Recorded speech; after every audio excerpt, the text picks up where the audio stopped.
SJC-11880, Beacon Towers Condominium Trust versus George Alex. Mr. Dickinson, good morning, but wait one moment until...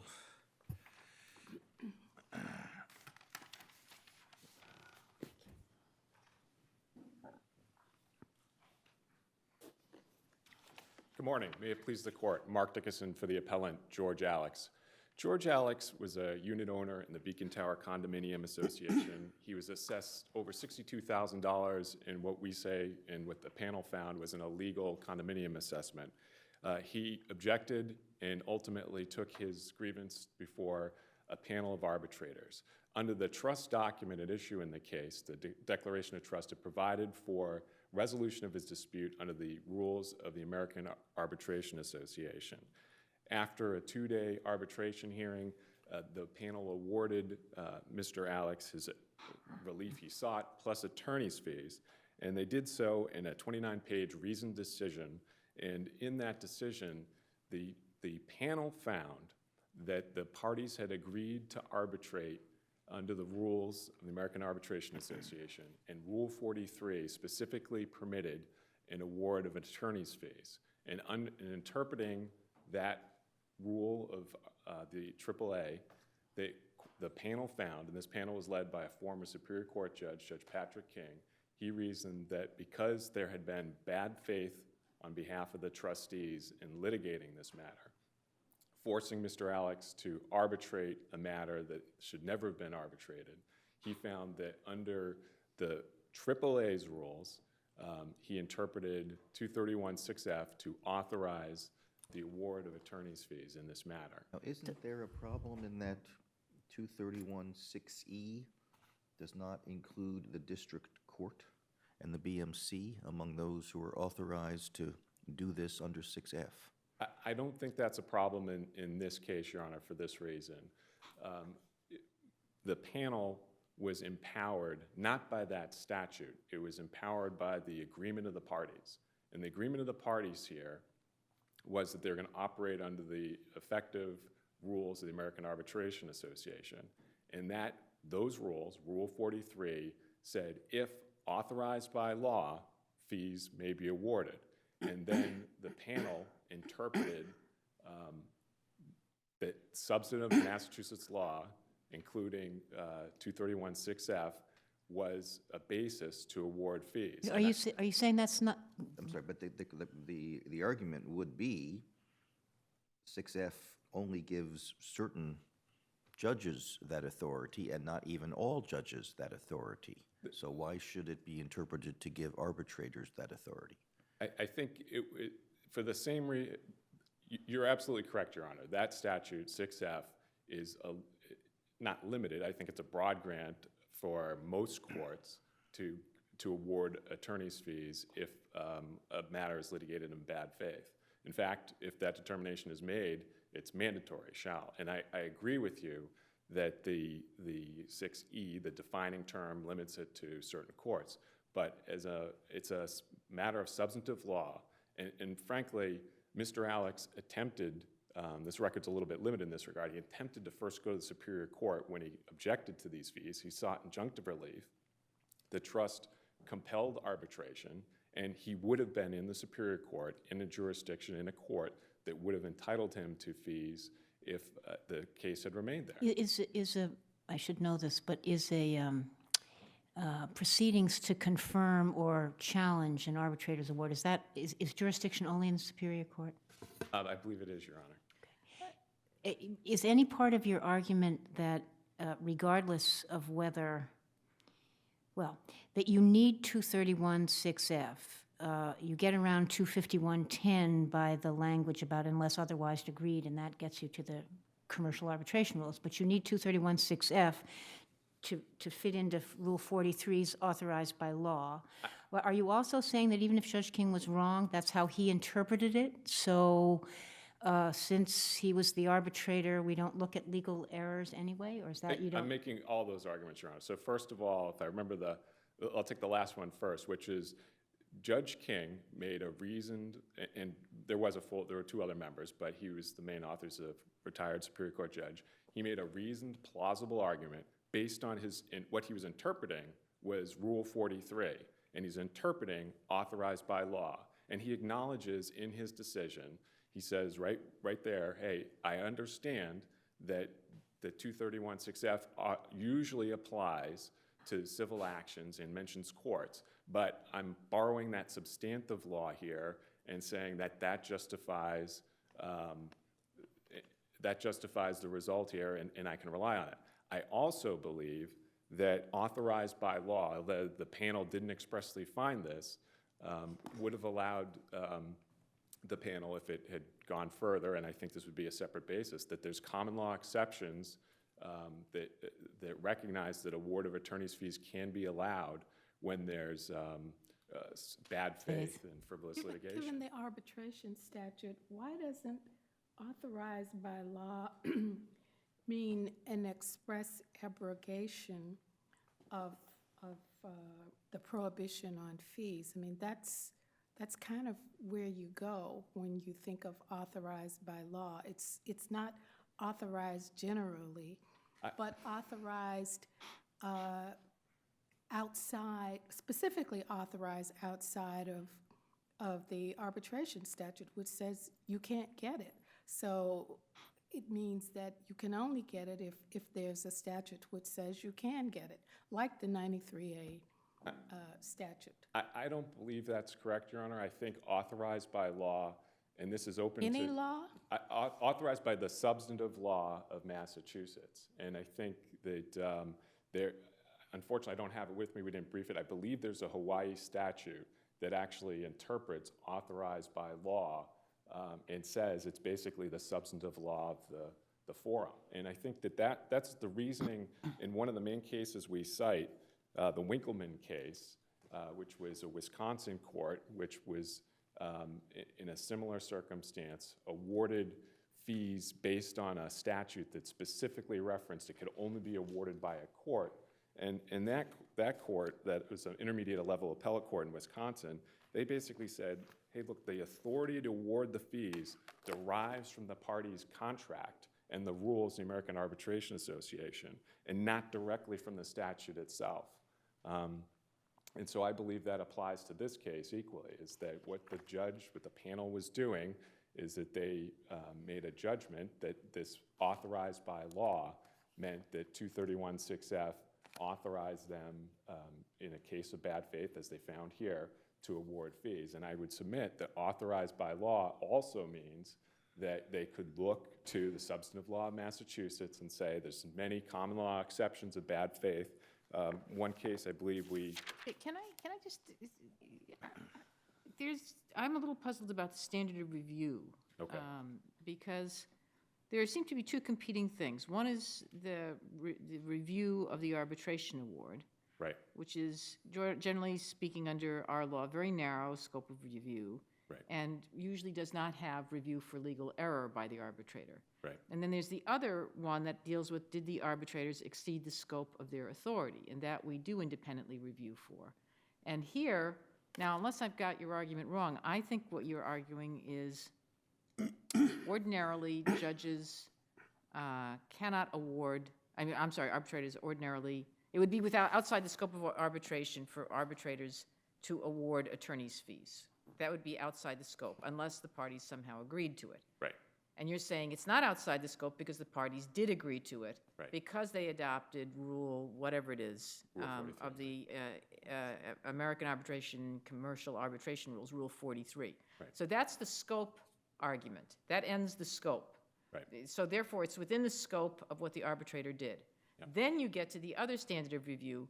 When you look at what the arbitrator did, you don't find us saying that we should look to see whether the arbitrator made any errors of law. Correct. So whether or not this was or was not within some notion of authorized by law, maybe he got it wrong, Right. but that's not for us to say. Is that your argument? Yeah, yes, Your Honor. I think that what my argument is that, look, for instance, if you found that the parties didn't agree, and I think my brother actually says, hey, we didn't agree to this, but he's not. So that's the first question. The scope argument is Correct. the first, and we have to decide whether it was or was not within the scope of Yes, arbitration. you do, and I agree that If you lose on that, you lose everything. Yeah, I suppose you're right. I think if we absolutely do lose everything if we lose on the scope argument, because the otherwise agree, because that would mean Section 10 applies, and we didn't otherwise agree, and you don't get fees under Section 10 in that circumstance. Okay. But I think we prevail because But if I understand, if you get beyond the scope question, you're arguing, A, Judge King was right, B, it doesn't matter if he wasn't. correct. I mean, as far as we're concerned. Correct, yeah. I mean, in that, again, the standard of review is one of the narrowest in the law. And I think on its face, it's a plausible interpretation of the substantive law of Massachusetts. And hey, maybe you got it wrong, but the thing we bargained for, as parties bargained for, was, a quick procedure before an arbitrator, get an honest judgment. There's no no allegation even that they didn't make an honest judgment. It's a 29-page decision. And But the concern I have, and I ask you to address it, is once you open the door to an arbitrator awarding attorney's fees, right. then the court can't do anything about it, because if it's got to be found to be frivolous, but the arbitrator can find it frivolous, and even if the judge says that's crazy, Right. the judge can't do anything about it. So once you open the door to allowing any attorney's fees, then you give the arbitrator the authority to issue attorney's fees for any reason, and the judge can't, and the court can't prevent it. So Right. doesn't this invite the evisceration of the statutory limitation? I don't think so, Your Honor, because, at the end of the day, what the parties agreed to arbitrate should be what governs, and it's really no business of the courts if the parties say, hey, we decide that we're going to allow the panel to award fees for any reason or no reason.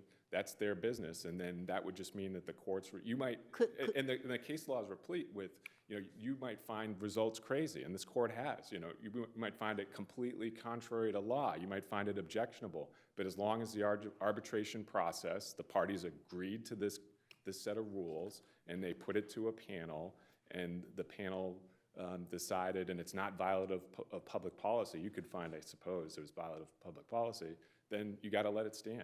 If we're going to say that, if we're going to open that door, wouldn't it be wise to say we open that door only if we have an agreement that is much more precise than we all will agree that the AAA rules apply?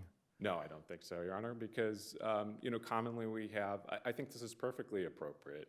The parties agree to commercial arbitration rules. The AAA is one of probably the most respected arbitration body. Everybody knows maybe not everybody, but most sophisticated counsel know what they're getting into when they agree to those rules. But so does the legislature know that. And in 251 Section 10, they said that you can't get attorney's fees. Correct. But unless otherwise Doesn't that agreed. limit the scope of arbitration? Unless parties Unless otherwise agree. agreed. I mean, they recognize the parties could otherwise agree, and here we did. Do you, let's assume we say, yes, you're right, but we're sort of putting people on notice. Could parties have a contract where they say, this is going to be governed by the commercial arbitration rules of the AAA, except Rule 43? Absolutely. Parties could fashion, and they do. We see this day in and out. They fashion very complicated arbitration clauses, and they limit the relief that you can get. You can pick and choose. I mean, here's the question, I guess. Right. Does the AAA, if you use their rules, do they allow you to cherry pick which ones you want to use? Yeah, they would. But, You have to put it in the agreement. You have to put it in the admittedly, agreement. most people, when they write these things, they grab off the AAA website, the standard boilerplate, all claims and controversies are going to be, Of course, I guess the trouble that I'm having, though, is that Chapter 231, Section 6F, that's not what the subject of the arbitration was. It's not like a 93A claim where the damages were, attorney's fees are one of the measures of damages. That's true. This is really something different. It's sort of, it's I don't even know that it's ancillary. It's something to vindicate a waste of the court's time. Yeah, I understand it's different from the drywall case in which you were involved with, which, that was a substantive law, a substantive claim. But on the other hand, 231 6F is a substantive law that It's applied by most courts, Superior Court, when there's a finding of bad faith litigation or bad faith defense. And I think it's applicable in this situation, that, where the parties found that essentially the trust basically dared Mr. Alex to vindicate his rights. He has a $62,000 assessment, and where the costs of litigation basically put him upside down. It's almost like, why bother doing this? All right, thank you. Thank you.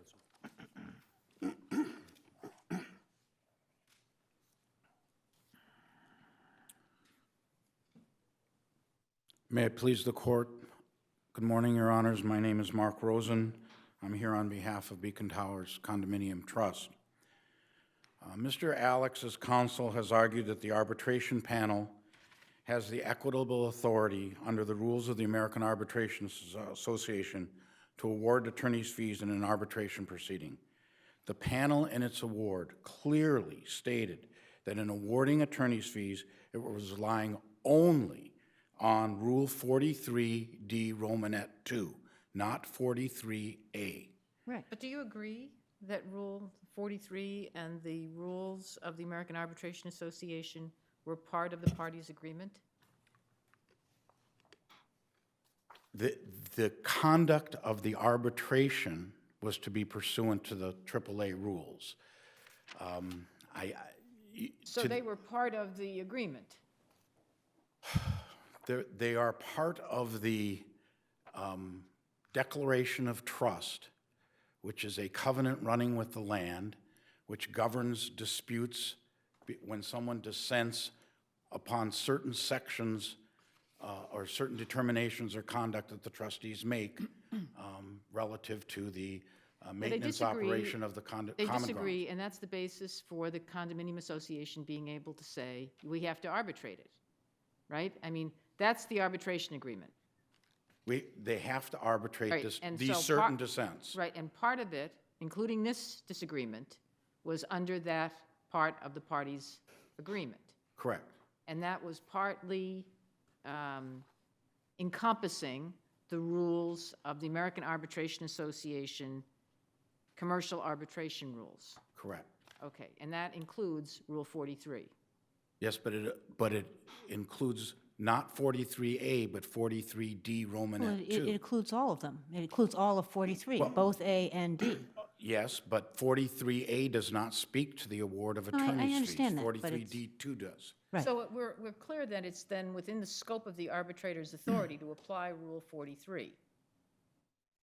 Yes. Okay, so it's a question of how the arbitrator applied Rule 43 and whether or not the arbitrator was correct or incorrect in the way Well- it did so. And if that's the case, then what about our law that says we're not going to really look at whether arbitrators apply law correctly? Well, in our opinion, respectfully, this is beyond the scope of their authority because there's 3 conditions in which attorney's fees can be granted under 43D2. That is, that all parties have requested such an award. That's not the case here. That it's authorized by the arbitration agreement and it's authorized by law. The panel clearly stated in its opinion that it was not authorized by the arbitration agreement. They said they were proceeding solely on the basis that it was authorized by the operation of law and cited to 231-6F. So as even the- if they're wrong, why doesn't the rule that we don't look at legal errors? Because, well, for example, what if the 93A was involved, I think has been raised here, which allows triple damages. What if they said, well, you know what, we don't like a certain litigant here, we're going to quintuple them. Isn't that an error of law? They're shielded from any decision that they ever make on the basis that it's an error of law.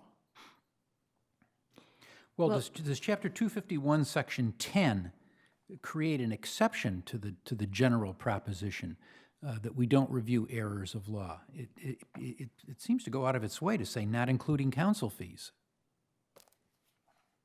Correct. So, but 251, Section 10 I think precludes the application of 231-6F.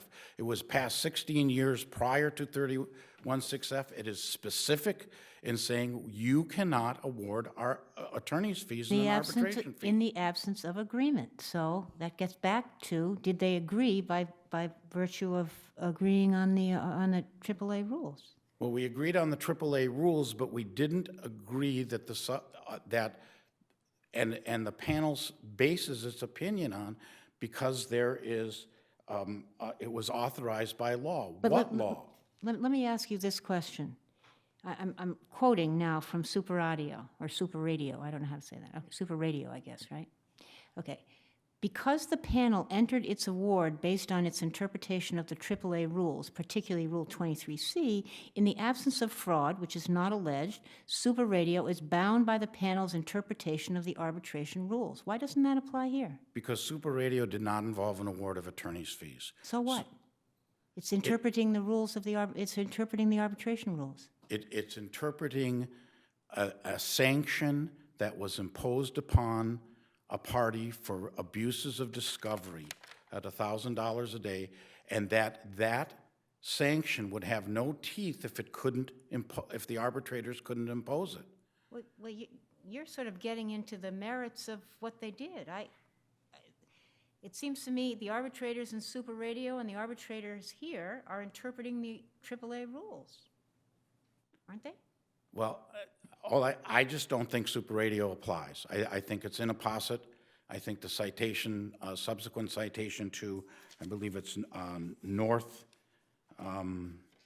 Construction, was misplaced because it was based upon a misreading of Super Radio. Super Radio does not involve the award of attorney's fees.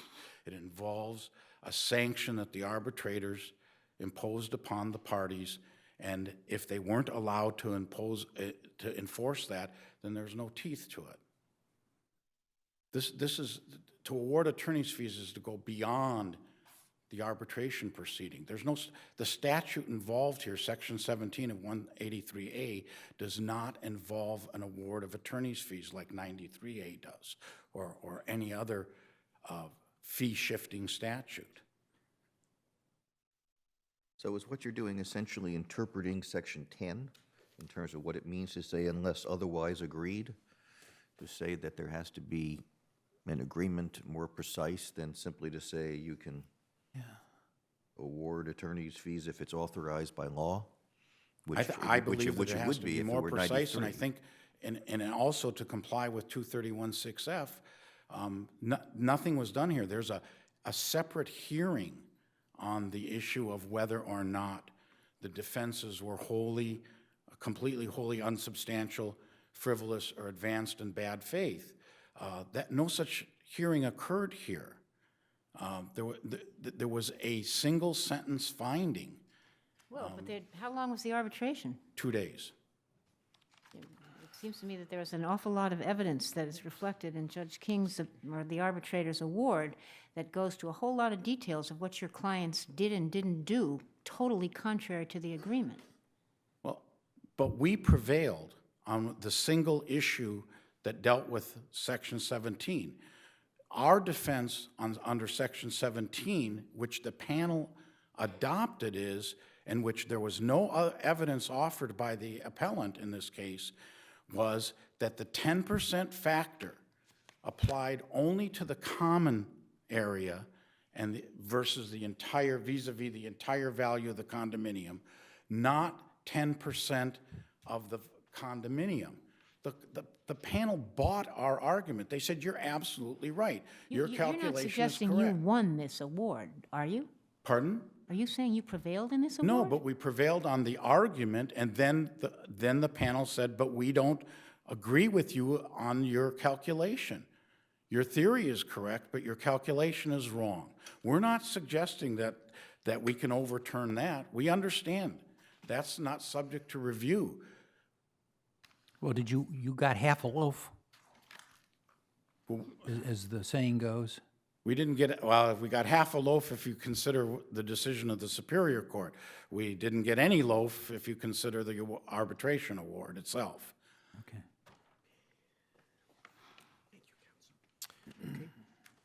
No further questions? Thank you.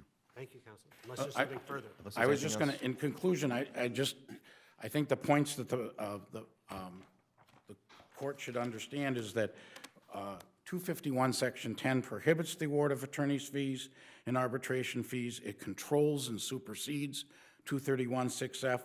This panel specifically based its award on AAA Rule 43D2, and that only permits the award of attorney's fees if all parties have requested it, not the case here. It's authorized by the arbitration agreement, which is, we do not believe was here, or it's authorized by law. We do not believe 231 6F authorizes by law. It does not list an arbitration proceeding as one of the venues, courts, in which attorney's fees can be awarded. Thank you. Thank you, counsel.